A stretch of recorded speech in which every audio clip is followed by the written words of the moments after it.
nós buscamos a fundo. Ele é o Dr. Danilo Schettini, advogado Previdência e também vai falar sobre direito do trabalho. Seja bem-vindo, doutor! Fique à vontade, hoje vai ser um bate-papo muito descontraído. Veio de longe, doutor? Venho da Zona Leste de São Paulo. Pertinho, coração. Tatuapé? Tatuapé. Doutor, quando fala de direito, né, previdência, né, hoje o doutor atende as duas formas. É um escritório, é grande lá, né? Isso, nós somos hoje em 6 unidades, em torno de 45 colaboradores. Temos aí atualmente mais de 4 mil clientes, já atendemos mais de 25 mil clientes, tanto da área trabalhista quanto previdenciária. Estamos há 20 anos. 20 anos? Defendendo o trabalhador nessas duas áreas, trabalhista e previdenciária. Poxa, que legal! Acontece diversos casos, né, doutor? E o público de casa quer saber os seus direitos, isso é muito importante. Quero, claro, agradecer por ter disponibilizado seu tempo. Eu sei que vocês, profissionais advogados, é muito corrido, né? Obrigado por ter vindo aqui até a TV Gazeta, tá bom? Eu que agradeço você, a TV Gazeta, o pessoal que está aqui assistindo com a gente e o público de casa. Estou à disposição aí para a gente poder esclarecer um pouco dos direitos dos trabalhadores. O público tem muitas dúvidas. Eles querem saber se a pessoa com deficiência ela pode sim se aposentar mais cedo. Isso é verídico? Sim, é verídico sim, Lucas. O que acontece é a aposentadoria, em geral, é um direito de todos os trabalhadores. Pessoas que trabalham têm como objetivo se aposentar. As pessoas com deficiência, por trabalharem nessa condição, a legislação trouxe uma facilidade em termos de tempo da aposentadoria. Então, essas pessoas com deficiência, ela tem a possibilidade de aposentar mais cedo. E depois de 2019, essa é uma das aposentadorias, do ponto de vista econômico, que tem o melhor cálculo, mais interessante. Eu gostaria de saber e deixar claro ao público o que se enquadra essas deficiências.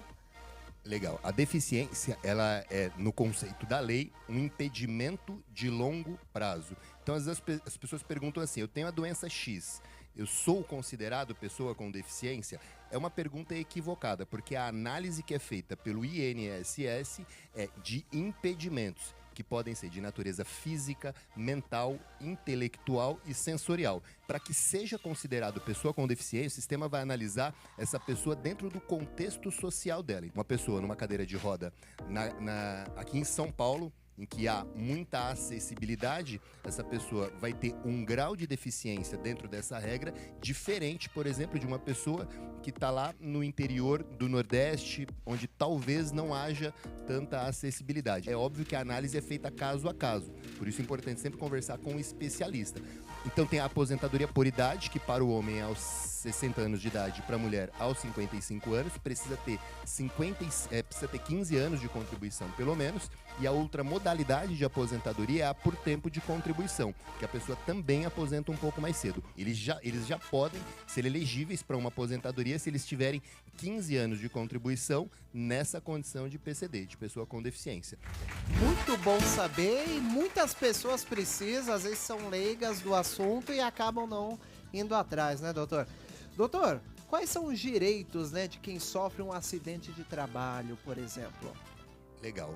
O acidente de trabalho, ele tem pelo menos duas formas que é importante o trabalhador entender. Tem aquele acidente típico, que é aquele que acontece com dia e hora. Ele tropeçou, caiu, se machucou, então a gente sabe quando aconteceu o acidente. Mas também aquela doença que está ligada ao trabalho. Então algumas doenças são desenvolvidas por conta da atividade que o trabalhador estava exposto. E isso também pode ser considerado um acidente de trabalho. A nossa legislação traz para o trabalhador, sob dois aspectos de direito trabalhista e previdenciário, alguns direitos. Na área trabalhista, a reparação integral do dano. Então, se ele sofreu um dano porque o empregador, ele de alguma forma negligenciou o ambiente de trabalho, não cuidou, não protegeu os seus trabalhadores, ele pode sim ser obrigado a ter que indenizar esse trabalhador e a indenização ela é integral. Todo tipo de dano que ele sofreu. Se ele precisa de uma cirurgia, a empresa tem que pagar, ele tem direito à pensão vitalícia, se ele ficar com algum tipo de sequela, dano moral, dano estético. E no campo previdenciário, além dele receber um benefício de auxílio-doença, ele também pode ter um benefício de auxílio-acidente se ele ficar com uma sequela permanente. Poxa, sensacional. É que quem é empresário precisa estar preparado para tudo, né? Precisa pagar os direitos dos seus colaboradores. Doutor, o que é assédio moral e o que pode acontecer quando o trabalhador passa por esse tipo de situação? Isso é muito ruim, né? Sem sombra de dúvida, isso acontece muitas vezes por falha de compreensão na condução dessa importante relação de trabalho. O trabalhador ele precisa do seu trabalho e muitas vezes se vê humilhado dentro do ambiente de trabalho de uma maneira irregular. Toda vez, Lucas, que há uma violação à honra ou à imagem do trabalhador, isso pode ser considerado um assédio moral. Então tem aqueles assédios diretos, quando o empregador ele realmente ofende diretamente o trabalhador, mas acontece também quando tem aquelas indiretas, quando, por exemplo, há um esvaziamento da atividade, então deixa o trabalhador aqui de castigo, sem fazer nenhum tipo de atividade, quando eu começo a perseguir ele, quando eu começo a ameaçar o trabalhador, tudo isso pode ser considerado assédio moral. O trabalhador que ele sofre um assédio moral, ele tem direito de entrar com o que nós chamamos de rescisão indireta. É como se fosse uma justa causa no empregador. Assim como ele, se ele falhar muito grave no contrato de trabalho, ele pode ser desligado por justa causa. Se a empresa falhar na condução desse contrato de trabalho, ela, a empresa, também pode ser desligada por justa causa.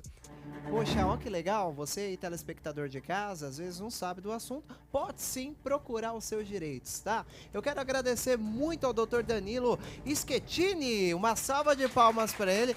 Doutor, pra galera de casa poder agora, nesse domingo ainda, tirar mais dúvidas com o doutor, como que faz?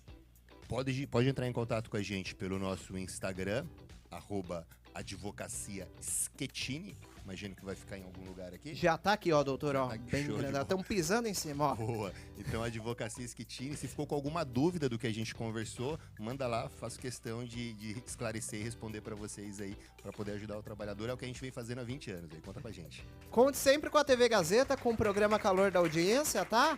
E te espero mais vezes aqui com a gente. Obrigado, Lucas. Pera aí que eu já volto, eu vou dar um recado, daqui a pouco tem mais convidados.